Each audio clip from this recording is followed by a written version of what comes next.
Hey everyone, thank you again for watching this video number 4. If you haven't watched video number 3, 2 or 1, you can find the links below or also the link right here for video number 3. So in this video, I'm going to be explaining how the camera effects work when you're using different cameras and the things you can do with them. This is amazing because you can not only use it for your own camera things, but you can also use it when you're bringing guests, like I explained on video number 6. So this is going to be something that can play for you really well. And as you learn more and as you are understanding more how everything works for you, it's gonna be much better for your presentations online. So let's start. Before I start talking about the camera effects and all the things and the different settings and how much you can use when you're using the camera effects on your camera, in order for the camera effects to work, you need to have something like this, a green screen. A green screen is pretty much how you can make your background transparent, or you can change the background for something different.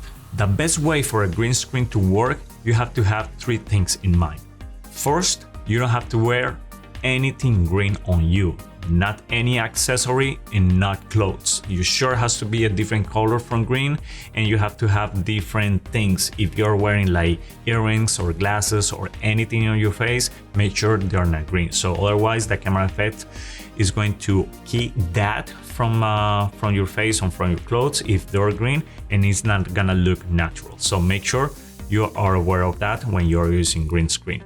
The second thing, make sure the green screen covers the whole thing, as you can see right here. Otherwise, it's gonna look something different on the green screen when you change the background or make the background transparent. And if there is a space on the sides or on the top, it's gonna look weird. So make sure it covers pretty much the whole thing. And number 3, make sure the lighting is even.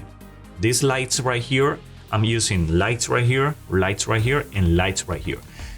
That make sure the lighting is even. If you see some dark shadows, if they're not very prominent and they're not very like a major dark shadows, that's totally fine. But if you see some dark shadows, they're gonna look a little weird when you start using the green screen effect.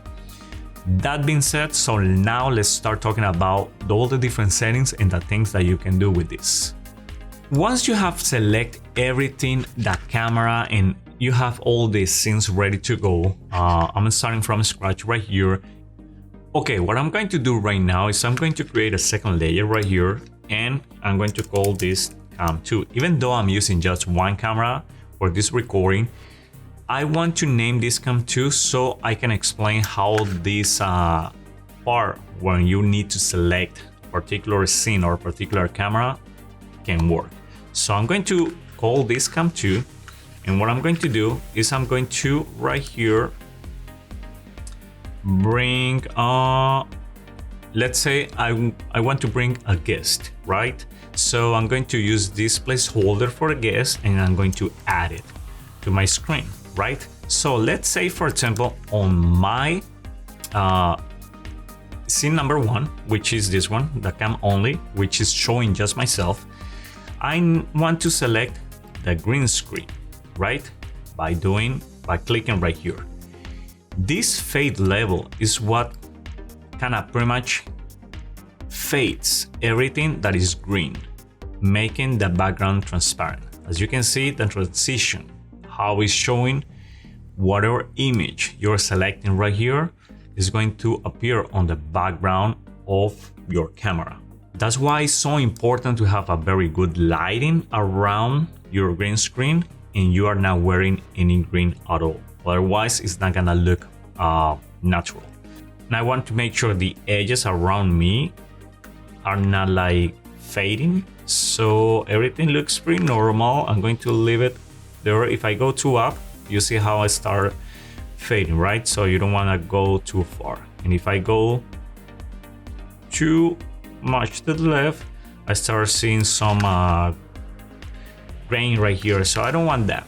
I want to make sure to stay like as natural as possible. So you can play with that depending on how much light you're using.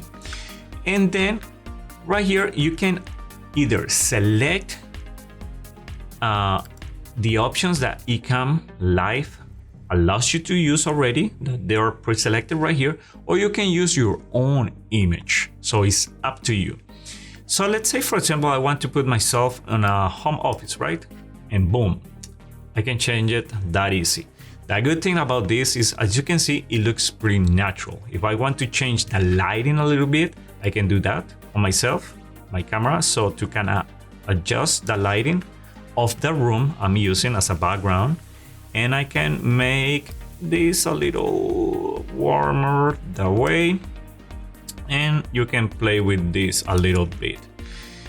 Now I'm pretty much belonging of I'm part of the background, so it looks very natural. So those are the things that you can do. Let's say, for example, I want to upload my own image. So you just come here and you click there and it'll take you to wherever your image is. So I'm just going to select, let's select this image that I have created for my previous live streaming events. And I just select it. Immediately it plays it on my background. So the good thing about having a really good lighting and everything set is you can place whatever you want in your background and it's going to look natural. So every time you post a new image in the background, make sure the lighting or the effects you're using are appropriate for that particular setting that you have.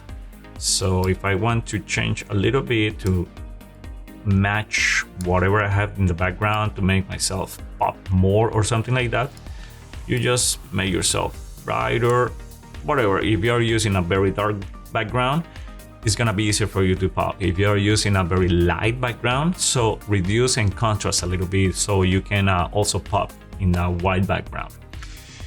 So this is how much you can change when you're using different backgrounds on your own, or you can use using the backgrounds that Ecamm Live have already available for you to choose from. All right, so now talking about the other options, the transparent PIP is only for the PIP option. But before I go there, I want to explain what my Cam 2 right here, the things that I can do.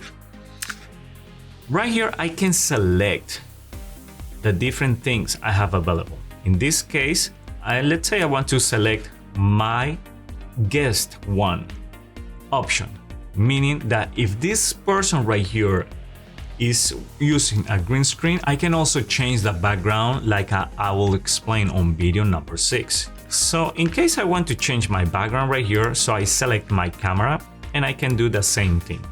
I select a different background and in this occasion, let's just put my start out. Ooh, looks nice. Of course, I'm not gonna do that on my presentations. So let's choose something more subtle, more nice. Let's use nice beach. Oh, very sunny. So these are the things that you can do. I think I like this one better. So, okay, I have everything right here, and this is how you can play with that. So if I go back to my main camera, it still containing my previous background. If I go back to Cam 2, I can have a different background. This is how much room you have to change different things on different settings on different scenes. So this is the good thing about Ecamm. It allows you to change everything depending on your presentation, the different things you can do on different scenes, including overlays and including the camera effects as well as the sound level things. So let's go back to my main camera. Let's go back to my green screen, right? So in order for me to use the transparent PIP, and this is only available to make yourself transparent when you're using the picture-in-picture option. So let's say I want to bring my guest as a picture-in-picture, and let's do this and let's swap. Now my guest is talking and I'm right here, but I want to look, let's say, transparent. So what I can do is I'll just green screen and I use the transparent PIP option. By doing that, now I can put myself right here and be part of the background this guy right here is using. So I can make myself bigger. Also, I can make my background. Let's change this, and I'm going to leave. Let me just change this background for something. All right there. And if I want to make my background a little blurry, I can just select this and I can blur it a little bit. So it looks like I'm having a camera with a nice depth field in it. So this looks very professional. It looks very nice. I like it a lot. And remember, you can change the shape of this by going into options, into picture in picture. And let's say you want a rounded option, a little smaller. And you can just do this. This is how much stuff you can do with this. So nice. If I want to start changing the brightness and everything, like I explained before, on every scene you can set your own settings for adjust the settings based on your presentation.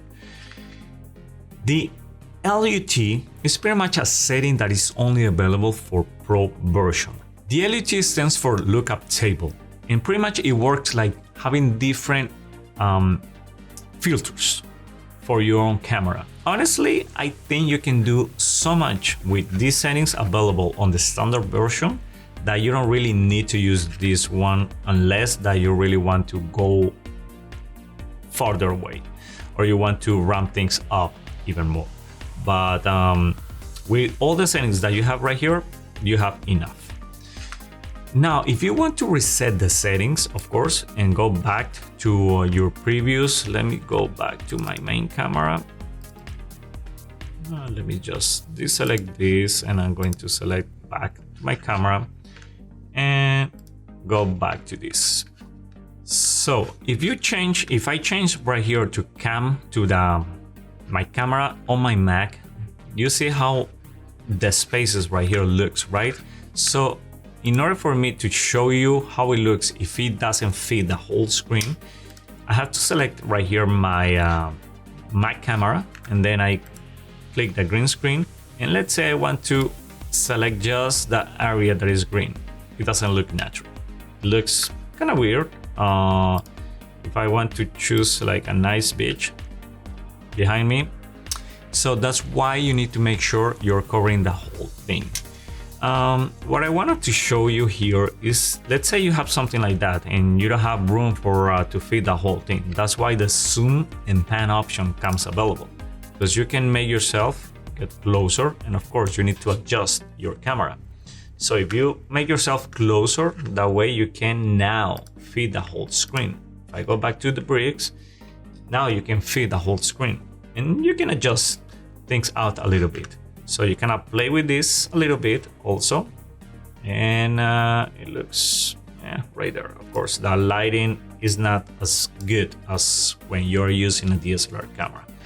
That's why it's so important to have a very good camera, good lighting, and all those different options for you to have a very good quality live stream presentation. So let's go back to my main camera. So let's go back and adjust this a little bit. Now let's go for these little options right here. If you need to swap or rotate your camera or mirror your camera, pretty much, you can just click here and immediately it'll mirror your image 180 degrees. So it is gonna look the opposite, of course. You can change things depending on the angle of your camera and depending on the shot that you're trying to look into the particular scene or whatever. So you can use the mirror option. You can also rotate the camera. This option right here rotates 180 degrees, which is good sometimes. If you're using a different software that needs this option, you can rotate it right here and it'll look the opposite on the software you're using. And this is only for those particular options. The deinterlace option is pretty much when you have like two videos or the distortion on your image.